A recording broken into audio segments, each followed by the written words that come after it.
I just stopped playing some improvisational piano. Let me extrapolate from that piano playing into normative Judaism as a whole and what Kabbalah is in relation to that normative Judaism. I played piano and just played whatever came out. I didn't record it. It was the piano playing for that moment's time. If I had recorded it, I would have told you now, or if I played it for you now, that would have been almost erroneous, because it was for that moment's time that those notes came to me in that way, in that order. It's nice to play it now, later in time. It's a nice melody, maybe. But it doesn't have that essence. It doesn't have the particular feel of its original creation and moment. There is a certain seed and spark there that can never be recreated or reproduced. It was a fleeting thing, a momentary passing, not being able to be held or contained.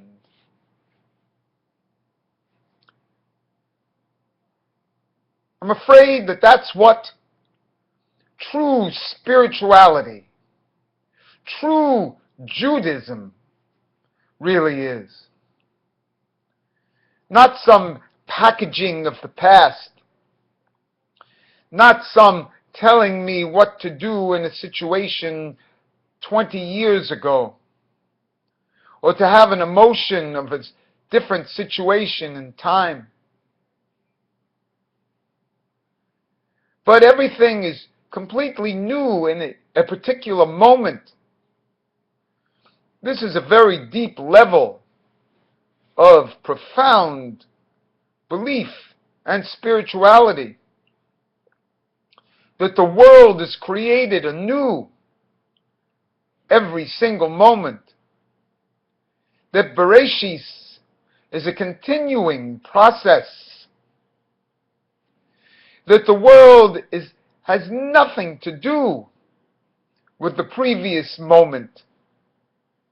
It may look like it because there's an incremental distinction in time. But, quite frankly, the world is completely new. That's why it's like jazz, or like spontaneous play in a tennis match. Or that's why we don't watch yesterday's baseball games. Everything has to be in the present tense. That's true Kabbalah. That's not to poo-poo the habitual or the continuum or the seemingly continuum of halacha. But there's an essence in halacha that has to be explored every single moment. The true halacha may vary with each individual distinction. It's the same way we apply laws in normative society. There's a distinction to each individual event. This is what Kabbalah is all about. Because in the final analysis, you do your own pasuk. You do your own evaluation. That evaluation changes with the environment. This is the true spirituality, because the essence of what I'm talking about here in a long-winded fashion is that the world is created continually anew. It's the same thing that happens with the Modi Ani prayer. We're getting our souls returned, but quite frankly, they're new souls. This speech I just gave now into a recorder has nothing to do with how I would repeat it or in how I would state it tomorrow or how I would have stated it yesterday. This is for this moment and for this viewing. There is a continuum within it, but what I'm interested in is the seed, in the makor. I'm interested in the etzmos, in the essence of what I'm saying, in the bittul b'shishim. I'm interested in the echad, the 1 in 60. I'm interested to see what's really there. And that's why innovation is the true essence of what we're learning in Judaism. It looks like a continuum, but it's only a continuum of innovation. The study that we do in Talmud, in Torah, in Kabbalah, is only to establish an innovator, to make oneself a receptacle for a purer kind of connection to the etzmots and to receive constant innovation. I haven't been happy the way I've seen the synagogue proceedings that have become social centers.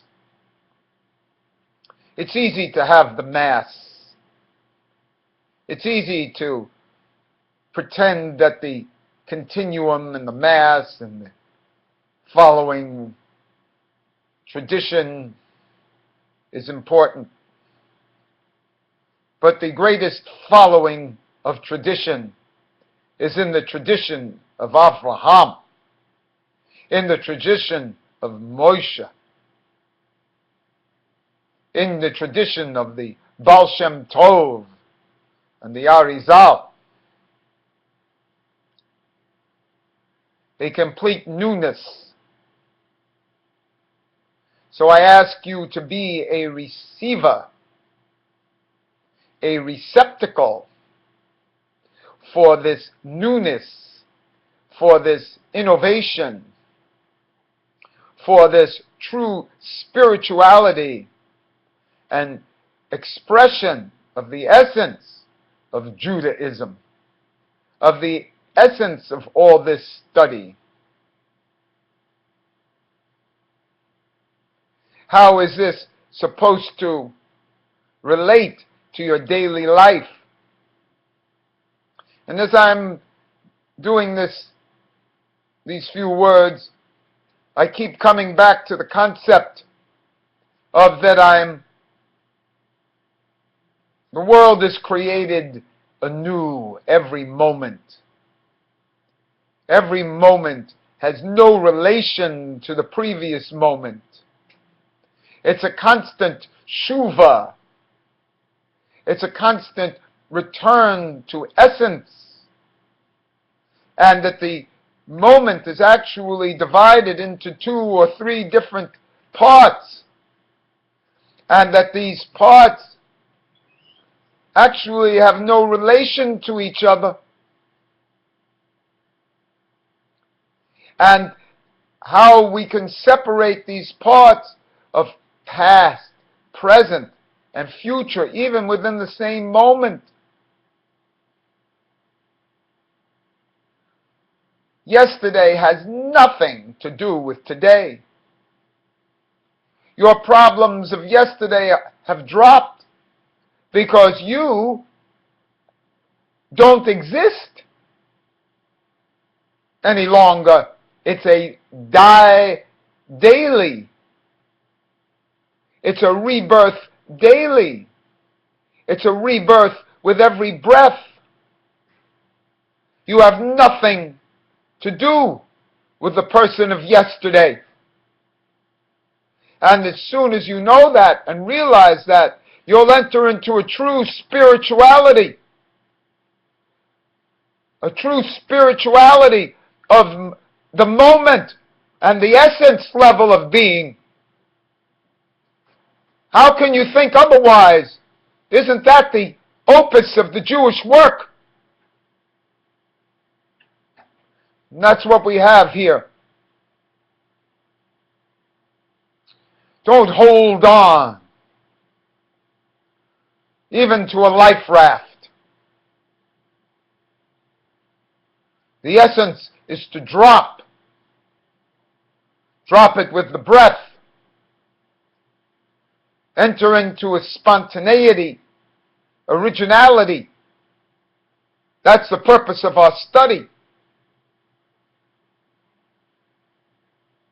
To see that what we really are, are momentary beings, created anew each moment in the essence level.